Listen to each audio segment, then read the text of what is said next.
cultural phenomenon, multiple Cultural. decades. May have started one of the most insidious things in the world, reality television. Am I tripping? Did I like just pass out and you went to the kitchen and got me that cup of tea? And he's just like, hey, forget all that. You want to make love? Girl, get back in that bedroom. Hey, I play MJ in a miniseries. And in a couple years, I'm going to be working with y'all little brother. I mean, you know what I'm saying? I'm going to be his big bro. Me, you, Tia, Also, Tamera. Yeah. Tamera, what's up? I'm really him. Happened in the 90s. That's how one of my favorite Black Sabbath songs start. I think it's called Sweet Leaf. It's just all right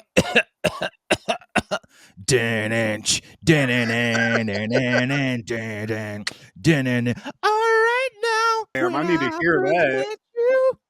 You didn't realize, man. And we're gonna be talking about this dude today, man. Very apropos. I mean, this guy, honestly, if you look back now, cultural phenomenon, multiple Cultural. decades. May have started one of the most insidious things in the world, reality television. If he wasn't so goddamn entertaining, we wouldn't be watching this bullshit all the time. If it wasn't for him being who he is, man, because I feel like that's the downside of reality TV. Like there's an initial person that brings us to the party, but along the way we start knowing these nobodies. We knew the person who's somebody, like basically like Ozzy. He was already a legend when that show started. Now we got to know about Kelly and Sharon, who are not good people. Like I wish I would not know who they are. Like I care about Didn't they Ozzy. even have a kid who was like, I don't even want to be on this shit? Like, I think they actually had family members that were like, nah, which shame on them. But yeah. And then it gets not distilled, but like thinned out to the point where we're getting like the Hulk Hogan reality show where we're seeing him and his trash fucking family, or rinse and repeat. I mean, I'm sure we could go down the list here through the decades. Then also, Steve, just to speak up a little bit for like the opposite, be devil's advocate, you do get a couple of like just gold bricks, like a Miss Juicy from the reality TV realm that you just will never forget about, that you need in your life. You need Miss Juicy in your life, Steve. But again, like I think she was already a celebrity. Like she was already known in Atlanta radio. She wasn't like maybe a national celebrity, but people knew who she was. So you're saying now it's just some trash guy that's like picking his belly button in his room, and we know who he is now. Yeah. Tad's like no skill, no talent. He just like picking his belly lint on the couch. And hey y'all, Tad here. Like and subscribe, and I'll just pick this thing deeper and deeper. I'm a knuckle deep right now, y'all. You can get a shirt at knuckledeep.com. Hashtag knuckle up. You got to be fully into the marketing, Steve. So, yeah, we're there. Back to Ozzy. I can't wait to talk about it because, Steve, I'm going to come out now just so you have some time to, like, prepare the argument. Just can't get into an Ozzy album. Wow. Just can't do it. So we're going to talk about that more, but I'm going to leave you with that. I'm going to leave you with that brain bender right now. How dare you? This is Steve G and Mad G with Happened in the 90s, a show where we talk about what happened in the 90s. So get out your Wayne's World hats and your Wayne head tapes. When I see you on the other side. Yes, I see you on the other side. Yeah. Doom, doom, doom, doom, doom, doom, doom. Ozzy! Happened in the 90s! Today, my friend, we're talking all things October 23rd in the 90s. I don't want to sound like a queer or nothing, but starting off in 1990, Coach is airing season 3, episode 5, Hayden's in the kitchen with Dinah. While Christine is sick, Hayden sneaks out of the house to attend a party and comes back with a guest. Oh, I was like really wondering what was going to happen on this. That sounds like the intro to a porno, to be honest with you. Is this the first time we've talked about Coach, Steve? I think it is. I was just going to say, this is our first time. Craig T, dude? Craig T, Jerry Van Dyke, future Patrick Starfish. Dude, I watched this show actually in the 90s when it was happening. It took me a while to come around. Like, I think it was towards the end of its tenure. It was one of those sitcoms where when I started watching it, it made me feel more mature. Like, I understand their jokes. I'm an adult now. I'm gonna go read a book. I Yeah. think this is on the same tier of sitcom shows as like a Major Dad, if I'm being honest, like something like that. Where I think I came into this in like syndication. I think this show was on USA, like it was like replayed on USA, if I'm not mistaken. But In me and my syndication. grandma used to watch a block of these shows, and this was one of them, Steven. You know, I'm here to say, Coach, you go in thinking this is probably just going to be some cheesy sports joke, blah blah blah. You come away, and I mean, this ain't a 10, Steve, but this is a solid 7 of a sitcom. So maybe Solid even 7. 8. This episode 8, 8.5 even. I agree. We start the episode off with Luther. He has some great news. He wants to tell Hayden, like, dude, you ain't gonna believe who's ready to come back and play on Saturday. He brings the person out, and it's Bo, aka Braxton I'm Hartnebrig. ready. I'm ready to throw, Coach. Ha ha. Bo That Whitley. shoulder's looking good though, Steve. They thought it was broken. Looks good to go to me. I might be a little rusty, but I think I can play on Saturday. Look, dude, I think you're gonna be better than any of the guys completely greased up. He's like, look, here's the thing though. Put that thing on ice. You need to grab something from a bookshelf. I'm going to have somebody come to you. We don't want that arm getting too tired out. We need to save that for the game. And inside, Hayden's like, oh, yeah, yeah. He's thrilled, Steve. I mean, this is the ace. I don't know how they got a running back, but they must not have a lot of trust in the guy. 5-star recruit. You know what I'm saying? He was highly sought after. I could throw a hell of a ball, Coach. Yeah. Dauber, it's up to him to do the babysitting. He's supposed to look over Bo Whitley and make sure nothing happens to him. He's like, oh, yeah, coach, you can trust me. I won't let him out of my sight. He turns around, can't find Bo anywhere. Dauber's the man-child of the show. Giant man with a full head of Hulk Hogan hair, I'd like to point out. Identical in texture. Like 80s, early 80s Hogan. Yeah. Yeah, I mean, maybe a little too much chopped off, but he's still got that texture going on. And then we get to the intro. We come back in the office. Everyone's getting ready to head to the airport. Dauber not checking in with Bo. He lost him, but he found a newspaper with an interview he did. And he's just enthralled with it, Steve. I don't know. I mean, everybody likes sports news, but I don't know an interview with Dauber's exactly hard-hitting journalism. This is big news for him, though, because this is his first time having his words published. He waited for this moment his whole life. All he said was, it sure is great to have Bo back. End quote. But he's so proud of it, Steve. He even did copies of it and has little, like, cutouts that he's got ready to hand out to people, like some crazy person. Stu and Kelly come into the office. Kelly is Hayden's daughter, I believe. Yeah.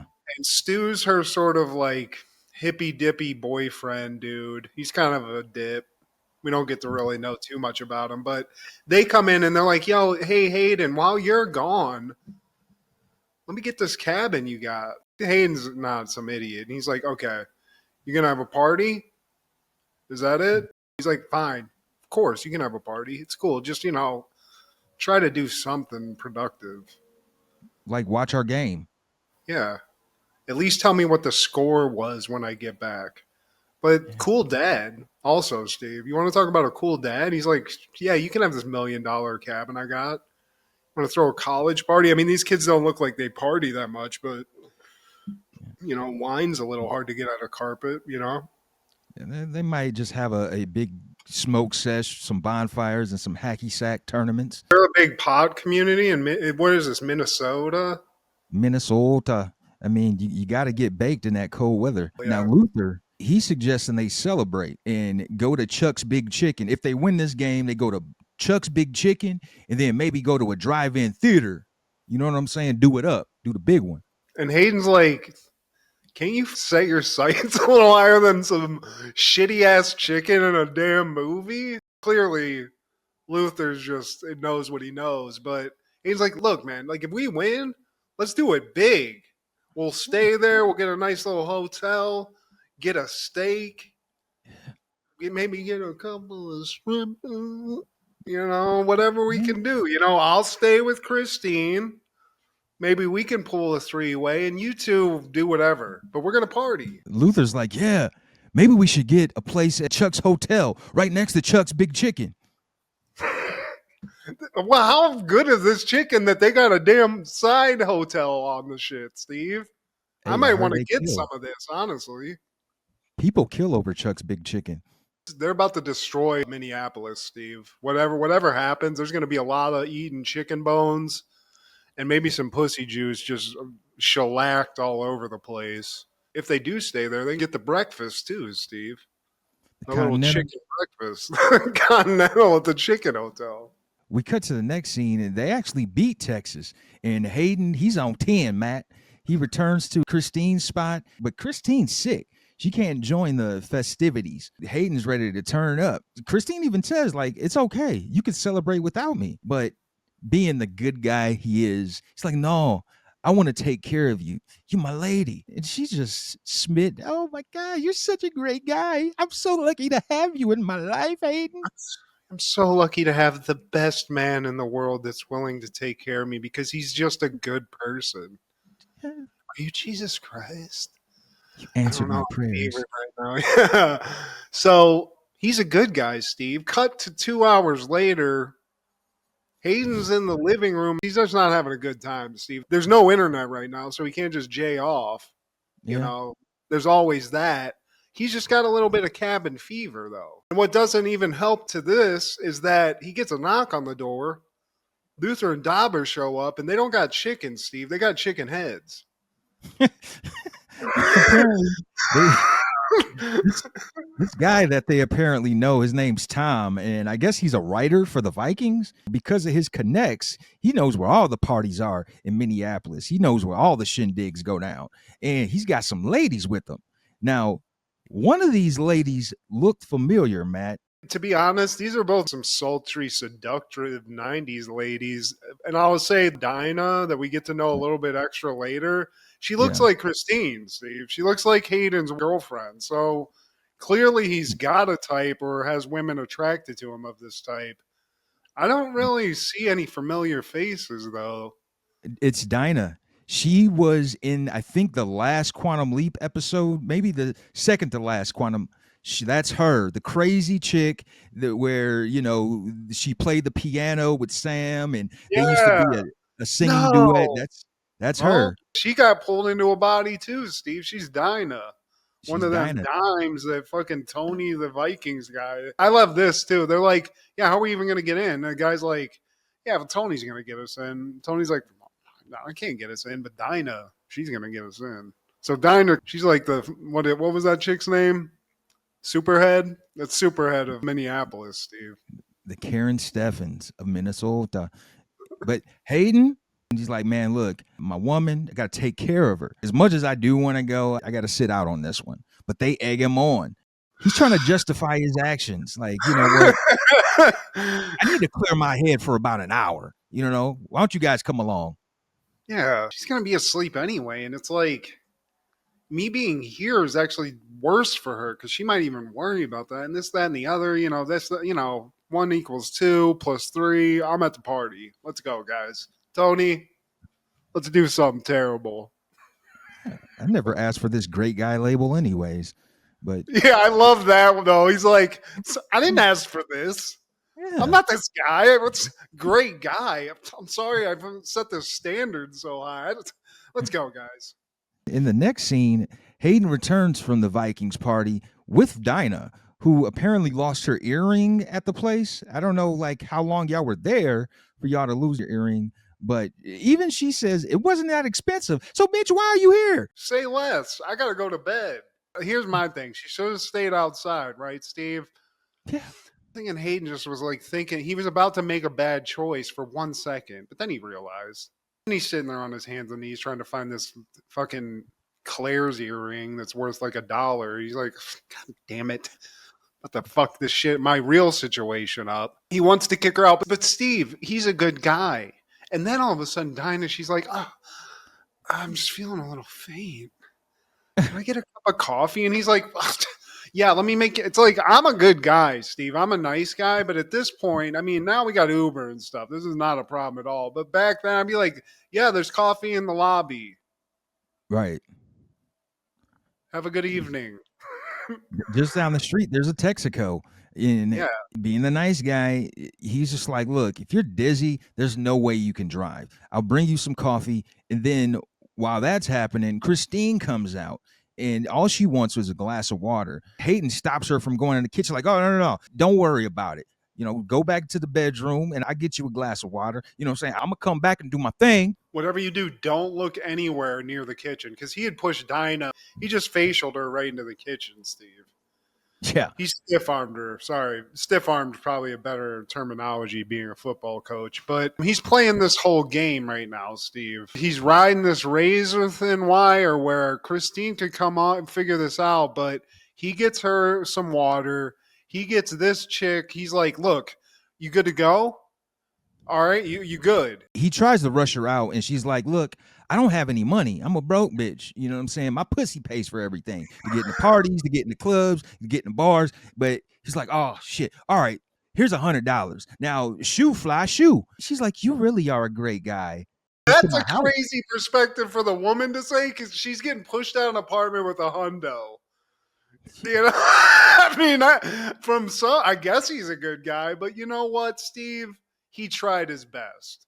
And he said, you know what? Here's $100. So the investment's been made. Get out. Maybe even get a room across the street. Whatever you got to do. But I got to go to bed and attend to my real honeypot. My lady. Now he does attend to his lady and he turns the light off thinking Dinah had left. This is one of the things I love about 90s sitcoms, the blocking and blinding of not being able to see people in your peripheral. Like clearly the girl is laying down on your couch, but since Hayden is facing this way, he's just like, yeah, turn the light off. Now I definitely can't see this girl lying on the couch with the lights off, you know, nothing to worry about. She rips a fart. He's like, that was weird. Anyway, cut to the next morning. He's up bright-eyed and bushy-tailed getting some tea for his real lady, Christine, because she's still feeling a little ill. Finally sees Dinah on the couch, Steve. And he's like, did I black out again and kill a hooker? Holy shit. Again? God, I said I'd never do it again, and I apologize. But no, Dinah's there. Hayden's pissed off, Steve, and rightfully so. I mean, he gave $100. 90s, $100, Steve. That's 2 N64 games at least. God damn it, Dinah. And he tries to rush her out in the hallway, but there's some lady in the hallway, Steve. So this is where I was getting confused. Is this a hotel? It's Christine's place. It's just a really posh, I guess you could say condo, because it looks really spacious inside. Yeah, it's very nice. It's like a nice Frasier looking place, you know, very upscale. Yeah. But there's a lady outside of this place. So we're in Christine's apartment. It's not a hotel, but we're in Christine's place. This lady's just out there. So he can't shoo just some strange out the door. Yeah. They're on a first name basis. So he's like, oh, you know what? She's dying. Okay. She's on death's doorstep. Okay. I'll be right back. So now he's playing a game with 2 women, Steve, and a third, actually 3 women. It's a lot to take in. He sees that he can't take Dinah into the hallway. So back to the kitchen she goes. Christine comes out again. And this time she doesn't want to go back to bed. It's boring in the bedroom. Now he consoles her. You know, he's hugging her on the couch. And she thinks Hayden was there the whole night. He never even told her about the party. He's a smooth criminal in that regard. So basically she's laying like this heavy guilt trip on him. Like, you're just so sweet. You were there. I could hear you breathing the whole night in the living room by my side, sticking by me. He's like, yeah, of course. Meanwhile, Dinah's in the background, fucking around, trying to get his attention. It's like, bitch. As he's hugging Christine, she comes out with a cup of tea. So now Hayden's got a woman nestled in his bosom Yeah. He's got a cup of tea that just mysteriously appeared out of nowhere in a weird position. So he's sitting here like looks like he's breastfeeding his wife. He's sitting there with Christine on a titty, and then he's like, "Oh fuck it, this doesn't make sense." But he and pulls like the tea up, and she's like, "Where did this come from?" Because Dinah decided that was a good idea. You could have just, honestly, as oblivious as Christine is, Steve, I feel like she could have just walked out the front door real quick. But Dinah ain't thinking. She's pretty delirious because she even act like, damn, like, am I tripping? Did I like just pass out and you went to the kitchen and got me that cup of tea? And he's just like, hey, forget all that. You want to make love? Girl, get back in that bedroom. Hey, Like, I'm just dirty. I can't. oh, I can't girl. do that. And he's like, I love a musty pussy. Yeah. Kidding me? Get in there. Rip all that off, Christine. Wipe your nose. I'll be Oh, right in. that snot got me so hard.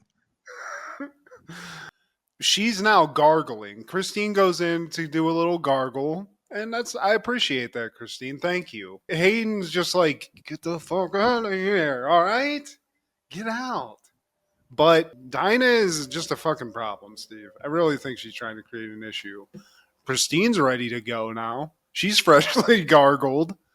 She's Yeah. like, Hayden, I'm here. I'm spread. There's a knock at the door, and it's a angry, looks like a plumber looking roadie. It's Dinah's boyfriend. That was the manager of fucking Good Burger, Steve. That's what he looks like. Dan Schneider's little brother. As Hayden's talking to the dude, Christine comes out and she asks, like, who's this guy? He's got the wrong apartment. Nah, I heard this is the right apartment. Look, man, where's my girl? Dinah? Dinah, he's calling for her. And then all of a sudden, Dinah, with her messy ass, comes out of the kitchen. Now Christine's really like, man, WTF? Hayden, WTF, please. Hayden's like, look, I don't know who these two people are. These are lunatics. Christine, call the police. That's what I'd be doing. You got to keep selling it, Hayden. But he's like, and Dinah finally opens her mouth. Is like, look, Christine, nothing happened. Your husband is a great guy. This, that, and the other. And so it's still like kind of weird, like what's going on. So she's like, okay, let's go with her boyfriend. She comes back. She's like, oh, by the way, here's the 100 you gave me. And Hayden gets socked in the mouth, Steve. He takes a shot. Yeah. Because, like I said, that don't look good. But here's where I love, Steve, that all that happens, right? All that goes down. Christine's sitting there pretty confused, but doesn't just like get the fuck out of my apartment, you sick fuck. She's just like, can I please have an explanation? And all he could come up with is, I'm not as great of a guy as you think I am. Dauber, again, let's go get some chicken. You should have gotten some of that chicken, Steve. It would have been way better. But yeah, shout out to Coach, Steve. First time covering it. Gotta love it. That following year, 1991, House Party 2 premieres. When kids' college money is stolen by a cricket music promoter, Play Solution is to stage the mother of all pajama parties. Directed by Doug McHenry and George Jackson, starring Kid and Play, Full Force, Tisha Campbell, Iman, Queen Latifah, George Stanford Brown, and Martin Lawrence. Yeah, I mean, notably, let's say this is a Martin Lawrence vehicle without it being a Martin Lawrence vehicle, Steve. Yeah, That's what brings me to the party, if I'm being honest. We can't overlook the greatness that was Kid and Play. That is Kid and Play. Early 90s, man, I've said this before, but dude, they were killing it. Every house party, they made back their money and then some. They made profit off of each of the movies in this series. And Class Act, which was a different multiverse that wasn't connected to House Party, they made profit off of that, man. So Kid and Play had the golden touch on top of having a cartoon, one of the first rappers, along with Hammer, to have their own cartoon. So, when you're doing that, you're kind of a big deal, man. But in hindsight, we know that Martin would eventually become the biggest star out of the whole series. You read down like the list of like celebrities that are in this. There's a lot of cameos and a lot of people in this. Yeah. That you even get Ralph Tresvant, Steve.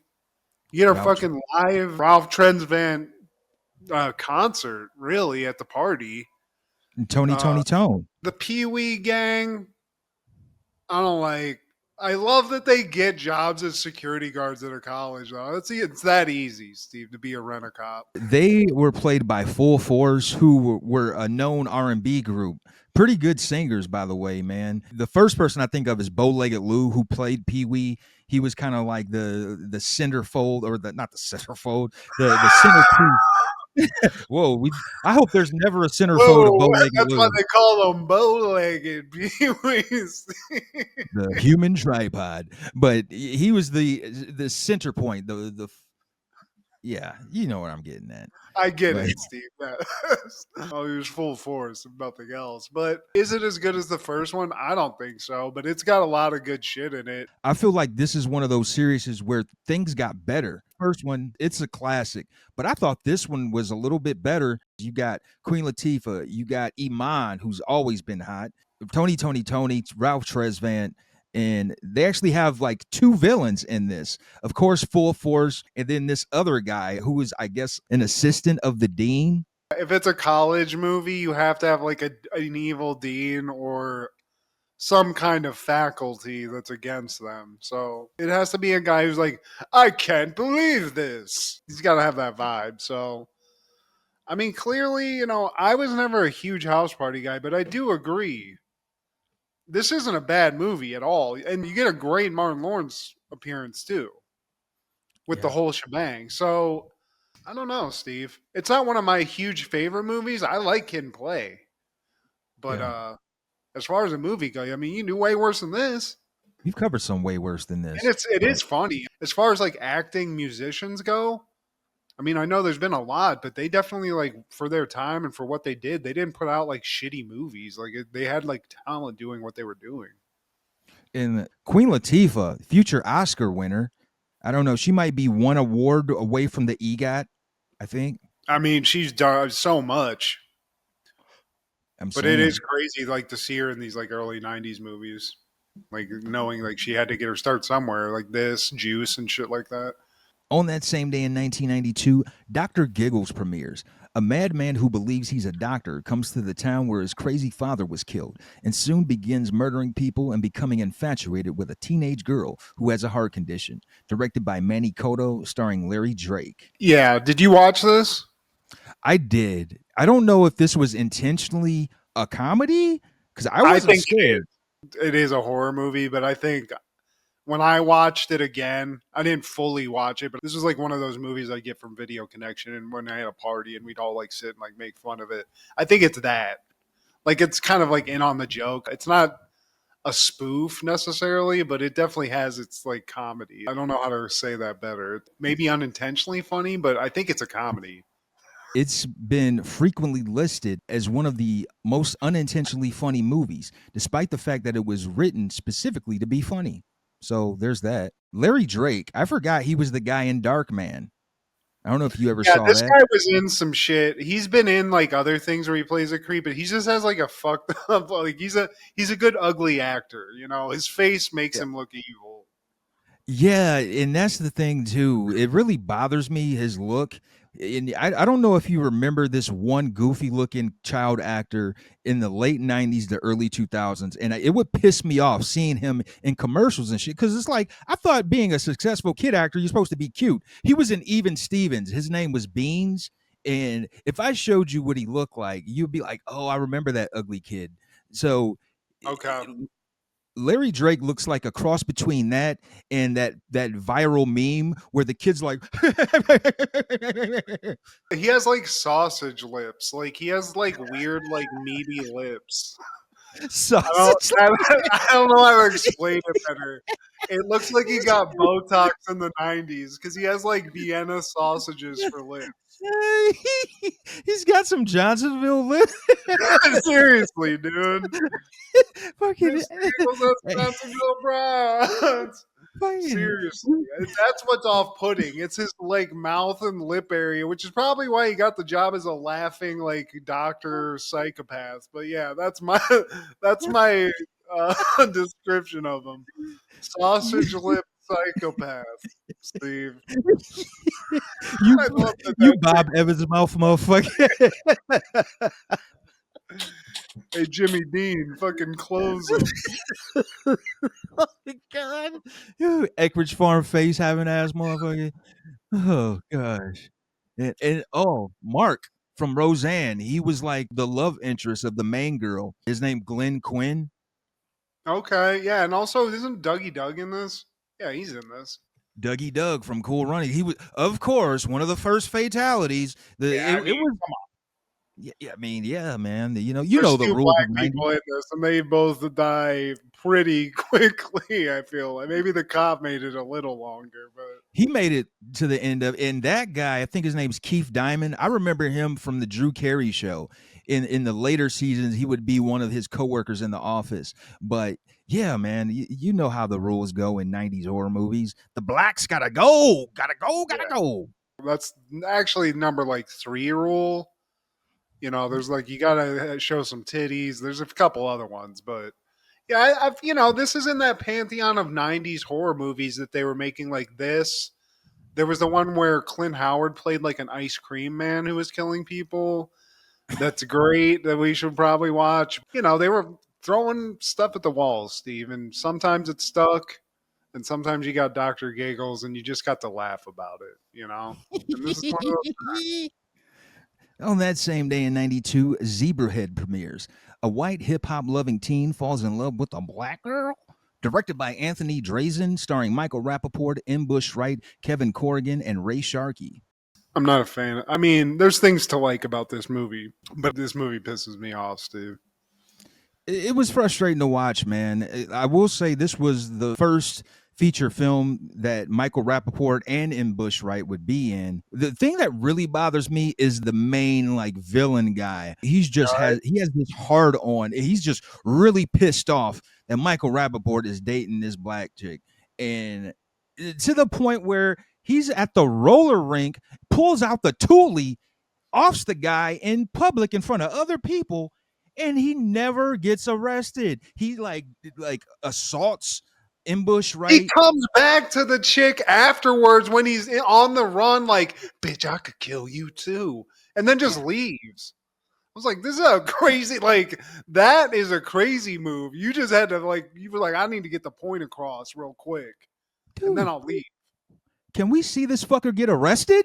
Like, Yeah, I would. That's what's very frustrating about the end because it's like everybody's just left, like, pissed off, and this guy just gets to leave, Steve. Nut just gets to yeah. leave.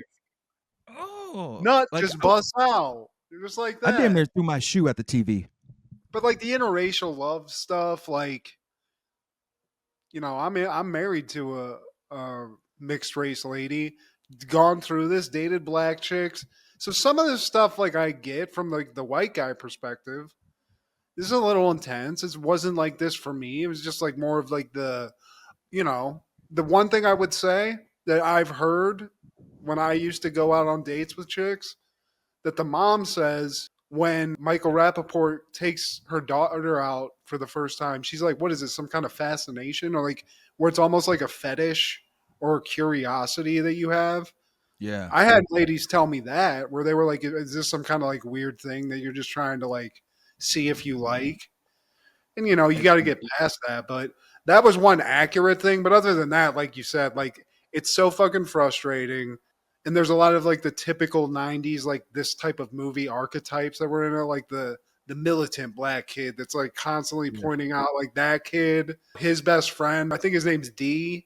Yeah. He has the best friend that he makes music with and stuff. It's a good movie. I'm not a huge Michael Rappaport fan. I don't like the vibe of him in general, but like this is for him, it's a good performance. I think. And I don't know. to me, this is one of those separate the performer from the person because he does have a stink on his reputation for different things for various reasons. And as an actor, though, he can pull off some good performances. I thought for his first foray, this was good.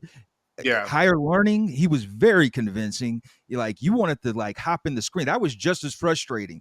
And the fact that he like offed himself in that, like you really leaned into that character. And then Copland, he did great in that. True Romance, great in that. So bamboozled. I mean, yeah, and that movie I think is what makes me kind of hate him a little bit because what's weird for him is he's like a guy who plays like somebody who's like that quintessential 90s, like, I'm cool with black people white dude, like a New York white dude who's just like, yeah, man, I know all about rap and shit. So, like some dude like that. He plays it well. And in this, he's not even really I mean, he kind of talks like that and play like kind of fronts like that a little bit, but he also is like normal and is like, this is just me, like, so it's weird when you see him play a racist Yeah. like that. I think that's why he's like higher learning. You're like, holy shit, because I mean, he's an inadvertent racist in that, and Bamboozled, he's a straight up devil racist. Like, Bamboozled. Forgot about that one. Dude, all of these, in my opinion, great performances by yeah, dudes, you're man. right, man. I think I just am more of like a anti Michael Rappaport in real life, dude. Dude, I get it. He's rubbed people the wrong way over the years, man. That following year, 1993, Toronto Blue Jays would win their second World Series back to back as Joe Carter hits a walk-off home run. This World Series ended in the dream way. You like when you're a kid and you have daydreams about being a pro football player or pro basketball player, like the shot clock's running down. Oh man, splash, buzzer beater, they win the Yeah, championship. Or football. bottom of the ninth. Exactly, man. Football, you want to throw that Hail Mary, that Aaron Rodgers. Oh my God, they win the game. This is the same thing. That dream, you got somebody on base and it's all on you. To win it all. This is for all the marbles. And Joe Carter, that was his reality, man. Man, it is weird. Like the Blue Jays, dude. They had like those a couple of years where they were just firing on all cylinders. They had that pitcher that was really good. I can't remember his name. They had a banging ass logo that I loved. As a kid, I was an idiot. I like the Blue Jays for the logo, to be honest with you, Steve. That's one of the most fire logos, not just in baseball, but in all of sports, man. A couple Hall of Famers in this World Series. You had Ricky Henderson, Paul Molitor, Jack Morris, who didn't play, but he's a Hall of Famer, and Roberto Alomar, who was on the Blue Jays. Damn, they beat the Phillies, though? That's They great. beat the Phillies. Love that. John Kruk and Dalton. One of the things when I think about 90s Phillies is that SNL bit. I think it was a cold open where the lady is singing the national anthem and you got a lineup of some of the bad boys of SNL and they're just spitting snuff. Like they cut back to them every time and it just gets more disgusting. They're and by the end, the girl singing, she just like plastered with a bunch of like snuff saliva. I That's love that. I mean, that one guy on the Phillies used to have like, maybe it was Kruk, but he had like an absurd amount of something in his lip at all times. I'm assuming it was Chaw, but yeah, I mean, that was the look, dude. And those guys actually fit the look of the town. They look True. like they were pulled out of Philadelphia to play for the team, actually. So I think in a way that was pretty apropos. But you know me, Steve. I'm a Pittsburgh guy, so I wasn't paying attention to this bullshit. Pirates over Phillies. I could smoke a bag of that. Yeah. That following year, 1994, WCW is airing Halloween Havoc 94 from the Joe Louis Arena in Detroit, Michigan. Don't want to waste too much time on that. Just honorable mention. I probably could have saved this for later because this lineup is something I feel we've already covered. It's the same players, like the same kind of match. You got to get your Steve Austin versus somebody, your stunning Steve Austin. You got Bunkhouse Bunk again. You got Dusty Rhodes fighting Arn Anderson. And that's why it's like, man, 94, I might be done with you for the rest of the year, 94 WCW. The one thing I would like to point out, the Terry Funk Meng tag team, they're called the Stud Stables, Steve. I don't know what the hell. The hell was that? The Stud Stable. Oh my god! See, and they fought the Nasty Boys. That was the second to last match. The main event was Hogan versus Flair in a steel. Okay, come on, Hogan versus Flair. How many of those were there for the title? Exactly. Yeah, I'm with you, Steve. There's a finite time of WCW where we hit that perfect mix of everything. And then it goes out the shitter at the end of the 90s where you're just like, what is going on here? That sweet spot was probably mid 90s, probably when NWO came in to probably 98, and that time has passed us. We had our opportunity in season 1 and 2, but now we're kind of in the bad timeline. Yeah, dude, the stud stable, dude. Both Sullivans fought each other. Yeah, There's a dude, Dave Sullivan. What does that creep look like? like a bizarro version of Kevin Sullivan, which isn't Ugh. great either way. And Honky Tonk Man's in this card. Like, why is he still here? Like, And he fought Johnny B. Bad, fucking Mark Marrow with in the closet. Yeah, I appreciate that you didn't make us watch this one, Steve. Like this one we could have watched because we love talking wrestling, but thanks for doing your due diligence. You're the expert, and I'm not even seeing nada. I'm not even seeing a hot lady that we could even talk about in this. Nothing, I hate Steve. we spent this much time on it. But that following year, 1995, Ozzy Osbourne will release Osmosis. And I can rock out to a lot of Ozzy. This other guy over here thinks otherwise. I just can't explain it, Steve. Like I see it. I get it. It's like mustard. I don't enjoy it, but I get it. I get the vibe of it. But Ozzy, I'll listen to the hits. I like Sabbath. Tell me the bangingest song. Like to me, here's the when I think of Ozzy and I just have immediate gut memory, it's no more tears. And I feel like all of his songs sounded like that. That Greenleaf Um, song, you said that was a Sabbath song. Sweet That Leaf. sounds cool. Sweet Leaf. That sounds cool. And I'm Oh, gonna go listen to that immediately after the show while smoking oh some yeah, sweet. dude. But I don't think he's just like monolithic with his music, man, because yeah, you do have No More Tears. And then you also have ballads like When I See You on the Other Side, My Mom Coming Home. I mean, Crazy Train. If we're talking peak Ozzy Osbourne as a solo act, I would probably say 80s, because that was Crazy Train, Mr. Crowley, a lot of the stuff I really like from his catalog. But as he got older in age in the 90s, like, dude, like it wasn't bad for I think he might No. have been in his 40s at the time. Mm-hmm. Okay. And then he went on to just be like a pop culture icon. I don't think he was making a lot of new music. Maybe he was. Obviously, rest in peace to the man recently. Sad. Yeah, man. And I'm not talking shit. I mean, and honestly, Steve, you won the argument. I'm just trying to be a contrarian a little bit. We need more But of I'm that, man. not like a heavy Aussie listener. Let's put it like that. Like, you know the kind of music I listen to. It just doesn't fall into my lap like that. But the ones that you mentioned, and these are the hits. Like, so if I come to an Aussie fan, they're gonna be like, "You're a fucking pussy. You don't know anything you're talking about." But Yeah. you won this one, Steve. You win this one. Yeah. All right, man. R.I.P. to the legend. In that following year, 1996, Sister Sister is airing season 4, episode 7, Boy from the Hood.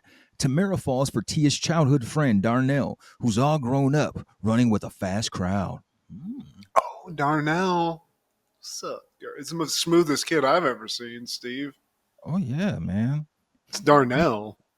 Darnell's got some clout, especially in the mid 90s. Oh, man. And his mom's very familiar too, Steve, and we'll get to that.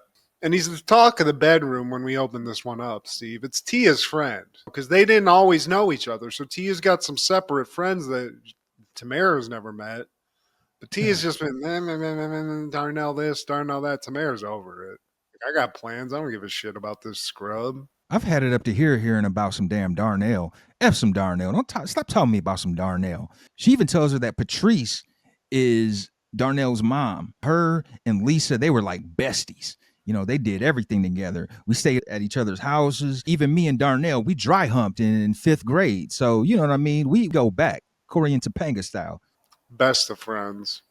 Maybe a little bit more, hopefully. That's kind of the vibe. But all that changes, Steve. Because Darnell shows up and Tamara's like, gosh. I like how a guy shows up. I've never been like this in my life where like somebody opens the door, you're just like, sup, girl? He's already a pimp, Steve. He's like, what, 13? Something like that. Guy's a badass. Honestly, I want to hang out with Darnell as cool as he is. You're gonna get some second. You're gonna get a little like throwaway if you're hanging out. She finally gets to meet Darnell, and it's making her blood pressure go up. After that, Ray gets to meet Darnell. Lisa comes out. It's like a reunion, man. And she's happy to see some Darnell. Come here, let me rub you to my big titties. Thanks, Miss Lisa. And then Roger comes in, Steve. He's been scheming. He's like, I saw a gangster looking kid coming in here, and he hasn't left yet. You're that kid. As they break it down as to who Darnell is, Roger's like, oh, okay, so you knew this dude back in the day and he could stay at your house? I knew this girl back in the day and she always telling me to go home? I grew up with the wrong twin. Darnell could care less, Steve. Because he's just sitting there like, yeah. So Yeah.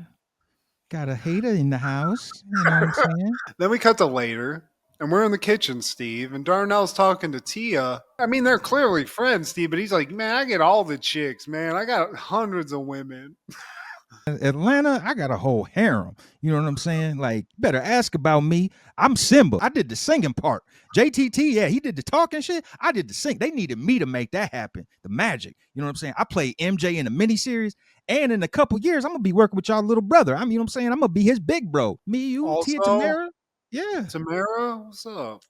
I'm really him. Y'all got to Listen, by recognize. the way, me. you know, have you ever heard of Wilt Chamberlain? You know how he has that number? I'm creeping. I'm the young buck of the Get Pussy crew, but now, you know, Tia, Darnell could give a shit. He already knows Tia. He's looking over at Tamera like, which this is crazy. I mean, you might get mixed up, but I mean, Darnell, Steve, he gets what he wants. When a bear's hungry, he gonna eat. You know? Tia, you've been keeping me in this platonic stage, you know. You keep trying to bro me and I gotta assist you. Well, shit, since I'm stuck in that place with you, I could try to get somebody that look like you. And she looked like she wide open. If she looked, she took. She looking pretty long over here. And anyway, just make an introduction. Let's get this going real quick. Bing, bang, boom. I'm in. I'm bumping uglies upstairs while you're hanging out with your little Ray friend or whatever. But not Ray, Roger. But Tia's like, no, she's a bitch. You don't want to hang out with her. She actually smells like she has like this pussle injury that it's it's absurd. We have to just Febreze the room every morning, but he doesn't care, Steve. I thought you were about to say her pussy's pixelating. Wait, what? But again, though, Darnell's like, she's not your type, and Darnell's like, when a woman meets me, she becomes my type. Simba, bitch. Circle of life. Don't you forget. I'm telling you, dude, this guy is dangerous, Steve. Wrap it up, Darnell, because you don't want to like have to stop because of some children issues. You know, you want to keep that going. Ray wants to hang out, Steve. Ray comes in. He's like, you know, Tamera, you're not doing anything. Tia's hanging out with her friend. You don't know Darnell from anybody. So why don't we do something? Let's go to the library or something cool. Let's drive to Miami and get you the hell away from Darnell. And then Tia says to Tamera, like, you need to kick it with your pops. That's a good idea. Why don't y'all drive to Miami, you know, go to South Beach and do y'all's big one? And now Tamera, though, she's on the hunt for some Darnell. She's like, Ray, I can't do that. I'm hanging out with Tia and Darnell. We're going to go kick it in the hood. The next scene, we see Lisa and Patrice in there dancing to some Bad to the Bone in the kitchen. They're even smoking with cigars. Smokes with cigarettes. They're smoking blunts, Steve. Those are blunts. We can call them a cigar if you want, but we know what that is. Frank, he comes in right after they put out the blunts. You don't smell that, Ray? They put them in their fucking mouths, too. That's balls. That's like the emergency. I would have eaten it at that point if you're that worried. But yeah, Ray, you got a broken nose, dude. Can you taste food? Because there's a heavy odor in there. Lisa and what's her name? Patrice? But I wanted to do hood rat stuff with my friend. Ray, after talking down on him, hey, Lisa, he always looks down on you. Like, what's going on? And Lisa says, like, he always makes fun of the way I talk, the way I dress, the way I get my eyebrows threaded. You know, you got a point, Patrice. I don't know. He's ashamed of where you come from. That's why he's judging you. So I was like, damn, Patrice. You're in this nice ass house on there. Shit, give the guy a little slack. I already lost one son to Bel Air. Like, I can't lose this one. Yeah, that's true, Steve. That's the ultimate universe. That might be the explanation. So now Lisa's thinking, Steve. She's thinking Ray might be a piece of shit. Yeah, you uppity motherfucker. When Ray says, I don't trust that Darnell kid. And Lisa says, is it because of where he's from? Because he's from the same section as me. So if you don't trust him, that means you can't trust me, Ray. He's like, I'm actually more concerned that my daughter's going to have a baby shortly because I saw what she was writing in her diary. Okay? This shit's crazy. Fuck where you're from. He goes into the living room and he finds Roger in there. And really now they're on the same team because they're the only ones concerned about this situation, Steve. Roger's like, look, man, like, I get it. We got to stop this. Operation Cockblock, go. But yeah, for different reasons. Like, Ray's a concerned father. Roger's just hating. I mean, obviously, Steve, he's jealous. I mean, there's still one left. Roger just fucking go put in the extra work.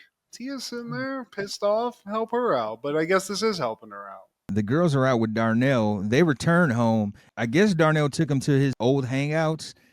Yeah, that sounds cool. But Tia's like, you know what wasn't cool? When you guys fucking ditched me, went into the wherever you went, I had to just drive the car around so the tires didn't get robbed. Which, bitch, what kind of hood were you at? 8 Mile. So, yeah, clearly, Tamera, Darnell, it's working out. But Tia now, it's not even just like, I'm just concerned. Now she's like, man, fuck Darnell. And Tia even says, the old hood ain't what it used to be. So Darnell, he's like, all right, man, whatever. I'm about to go have some sandwiches with his crew. Like, some sandwiches with his Man, I'm about to go have a salami sandwich with my crew real quick. Yeah. All this judgmental bullshit. Holla at me at Esbarro's. You guys got any of that Arby's sauce? I need a little something to put on that sandwich. What we do find out, Steve, is Darnell, he does have a house party to go to. He's taking some sandwiches. Clearly, there's going to be a spread of some kind. But he asked Tamera to go here. And, I mean, Ray and Roger are there. And they're like, what? I'm fucking a house party in the hood? Absolutely not. Ground shaking ass. I'm in. But Ray's not, Steve. He's not cool like us. And Tia's like, it's cool, Ray. You don't even have to worry about it because we're not going. But Tamara's like, the fuck you said? Shit. Got my fuck me dress on. Shit. I'm trying to get some hood rat shit. I love how quickly they're like, Tamera, fuck it, Steve. Yeah. I don't care if my tires get stolen. She ain't trying to hear shit her dad's talking about. But Tia tries to warn her, like, look, Darnell's changed and he's just not the right guy for you. Red flag, red flag. And Tamara says, I guess you'd be happy if I didn't go. But she would, honestly. She's like, yeah, I would. Thank you. Thanks for that point. But we cut from her saying that to being like, hey, I'm not happy about this. But they're at the party, Steve. They're like literally at the party. So that didn't matter. And they walk in. From a party standpoint, I'm not seeing a lot of red flags other than maybe like 3 40-year-old dudes that look like maybe they got a meth problem. Just a lot of smoke, which is my kind of party, honestly. I'm into that. This apartment looked like Matt's room in Napoleon. Circa 03, 05. The closet, Steve? Just the clam bake room? Any time of the day. It could be 9 in the morning. It could be 4 in the morning. Hey, shit. That was the prime time, actually. Just a nice house party, Steve. A couple blunts going around, maybe a couple drinks, maybe a couple of scissors, whatnot. I don't know what they're drinking in the... Some Mad Dog. There you go. A couple of King Cobras, maybe. Roger, he's playing cockblock detective, and he's sneaking in, but he ain't fitting in, Steve. I mean, he's immediately clocked, and then he just starts to kind of do like a Carlton dance situation. And the one guy by the door is like, yo, man, like, can you do that dance again? And he starts doing it, and the guy just like puts him outside. Redirects his energy like Pedro when that old guy was jumping to him. Darnell shows up and he's like, "Hey, Tamera, I got the keys to next door and it's all ours." What do you mean all ours? Well, well, I'm just saying we can play games and stuff like Naked Twister, bitch. Yeah. You want to play? She's like, no, look, I got an empty place in this crack house apartment building when it's empty. You want to go hang out? She's like, yeah, I don't think so. And Tia's like, she steps in and is like, no, you're not going anywhere. So they kind of get into an argument. You know, she says, you've changed, dude. Like, you're blah, blah, blah. And they get into a whole thing. Tamara's like, you can fuck off. I'm not playing Naked Twister with you in this empty apartment. That's weird. Go aim your bullet head at another target. Ooh. Darnell's like, why did I even bring you hoes to this party? I'm out of here. I'm about to go get another cold cut tree real quick. So they're left at this party. So whatever, get in on the rotation, guys. But then Ray and Lisa come with Roger looking for them at the place. Lisa sees somebody that she thinks is her child on the couch drinking out. She's like, you motherfucker! And it's just some chick. I mean, I've been walked in on naked, but even just that's like a low level. It's still shocking. Especially when you're wrongfully accused. Like, I'm not your son, bitch. Like, let me get back to what I was doing. Who the fuck are you? Yeah, so that happens. And then we cut into the bathroom. So, because basically now what's going on is Tia and Tamera, they're so scared that they've just barricaded themselves in the bathroom. They're panicked, Steve. They're stuck. Yeah. And they don't even know that Lisa and Ray are there. We cut back to Lisa and Ray. Lisa's doing the bankhead bounce. She's trying to relive her teen years and possibly get in some cougar action. There's a couple dudes that look like they're in their 30s. So I think legally she's cool. Ray's like, can you please focus? And then that gets them arguing. And she's like, you uppity and you think this place is blah, blah. You know, you hate where I'm from and you embarrassed. He's like, I don't hate where you're from. I hate you. Don't you see that? Oh, Ray, that's the sweetest thing you've ever said to me. Darnell comes in. He's like, I got more drinks. And Lisa's like, oh, there he is. What, you got more, little boy? Yeah, punks him out. She's like, you got what? And he's like, oh, no, it's nothing, Miss Lisa. I don't have anything. She goes off on him, Steven. He tries to act like a dude. He tries to like kind of like talk to her, but she's an adult. And she just bitches him out in front of this crowd, Steve. Yeah, like, don't ask me shit. I'm not their guardian. They diss me, so I took the car. At least, like, I'm gonna tell your mama, boy. I think she did one of those grab him by the ear deals, maybe. Yeah, hell yeah.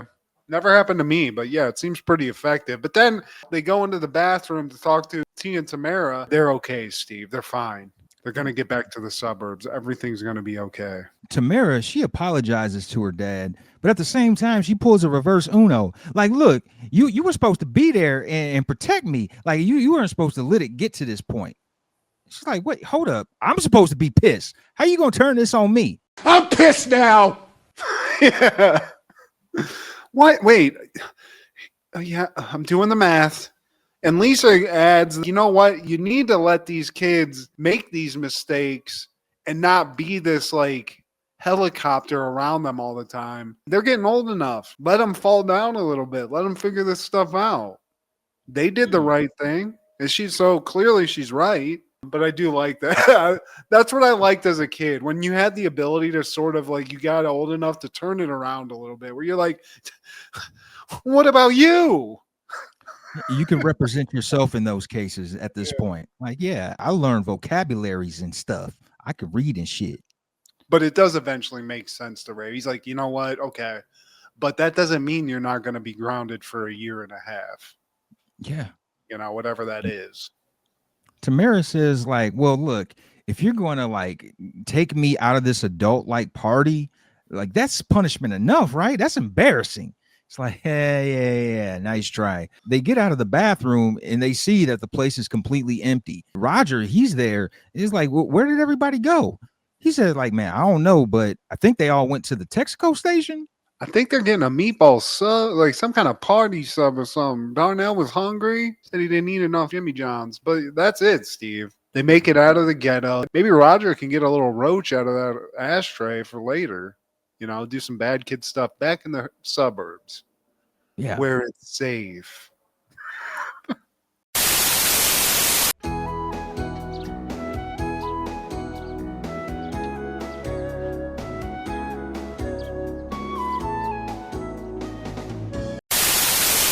In 1998, Pleasantville premieres. Two 1990s teenage siblings find themselves transported to a 1950s sitcom where their influence begins to profoundly change that colorless, complacent world. Directed by Gary Ross, starring Tobey Maguire, Jeff Daniels, Joan Allen, William H. Macy, J.T. Walsh, Don Knotts, and Reese Witherspoon.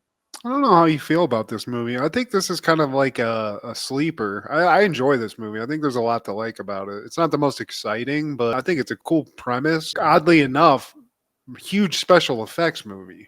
In that sense, it was kind of groundbreaking. What I got was Stay Tuned vibes, but not as underworldly. It starts off the same way where, some cable repair guy, he comes to the house, sells them this ridiculous remote that can put them in TV. Yeah, yeah. There's like they put one of those really dumb old premises on its head a little bit and make a good movie out of it. But everybody does a good job, and as people become enlightened in this simple world that Pleasantville, the TV show, is, colors come into their black and white reality. So as the movie goes on, and Tobey Maguire and his sister bring up stuff like, "Oh, that's not right. You should stand up for yourself," and stuff like that, people become more aware of things in this fake world. They have color. And suddenly the whole town's full of color except for like a couple of people that are holding on. So, it's pretty on the nose on what the message is and like acceptance and like change and stuff like that. But I don't know. I thought it was kind of a fun movie, and I just remember being like pleasantly surprised, which is apropos. It's called Pleasantville, but you walk away and you're like, oh wow, that wasn't actually boring like I thought it was. Also, I can't overlook our guy PTO, another one of his movies, man. Patrick Thomas O'Brien. He's one of the Oh, guys yeah. that, yeah, man. His look fits perfectly in this. Like, put Yeah. him in that 50s clothing and stuff. He fits right in. So that definitely tracks. If you haven't seen it, I definitely recommend this. It's just like a cool premise, and the way they pull it off, like there's some fact about this that I remember looking up when I was doing the research for this. Like at the time, I think Phantom Menace, like the Star Wars movie, had a record for most special effects shots in a movie or something. And this movie Okay. actually eclipsed it when it came out because, they're not putting like fake stuff on screen, but they had to apply like green screen makeup to people's faces so that they looked black and white. They did all this crazy shit. If you're into like behind the scenes stuff and like technical stuff, this movie's super impressive too. On that same day in 1998, Orgasmo premieres. A naive young Mormon is recruited to act in porn movies. Directed by Trey Parker, starring Trey Parker, Matt Stone, and Diane Bakar. Is that how you say it? Diane Bakar? I think yeah. Don, maybe it's Don. Maybe it's one of those like weird spellings where it's just like a normal name. Chota Boy. This is one of those movies that I think snuck in that people that even love South Park. There's some people that haven't seen this, but you do yourself a favor. Watch a movie by the guys who made South Park that was so raunchy that it's half funded by a porn company, which I love. Maybe Yeah. that's where they got some of the talent for the movie, but this movie's great, Steve. I love it. I won't apologize for it. I love all their movies. I'm a fan of all their work. They didn't get critical acclaim. They didn't make what they were supposed to box office wise. But I think a big part of their lack of success for this movie was that this got an NC-17 rating. And Yeah. that's kind of the death knell for a theatrical release. Is it the way he fights every day? No, it's probably the titty. Oh, there's great music in this. Matt Stone plays a hilarious character in this. There's so much quotability. The evil porn producer guy that's like, you're gonna fuck when I want you to fuck, hung. Just a greasy porn guy. And then Neutered Man, one of the most weirdest psycho.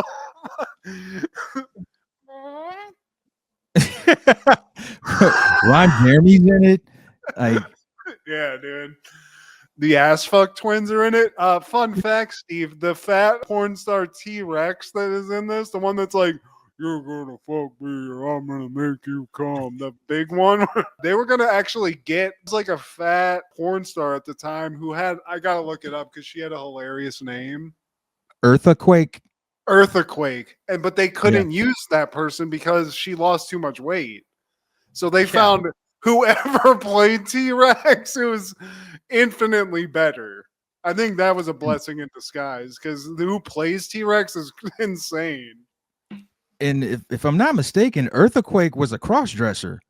It looks like Divine if she had a bigger weight problem. Honestly, Exactly. we see it all. But I mean, special effects, the cum gun he has, the orgasmerator, hilarious when he starts going around town shooting people. That's great. Yeah, man, check this out. You even get him fighting Ron Jeremy. Dude, I don't want to sound like queer or nothing, but I think you got a hot ass. Just the look that he always did with, dude. Unicorns are kick ass. I don't want to sound like queer or nothing, but Depeche Mode is a sweet band. Fuck yeah! Oh, He's just cheering on the pornos. Fucking look cool, man. Hell any yeah. callbacks Check it for this week, Matt? out. I don't really have anything, Steve. I'm sorry. Actually, you know what? Kendra and I are on a brief. I just want to say this for anybody who's a food show fanatic fan. We're on a brief hiatus because the show we would usually cover at this time is terrible.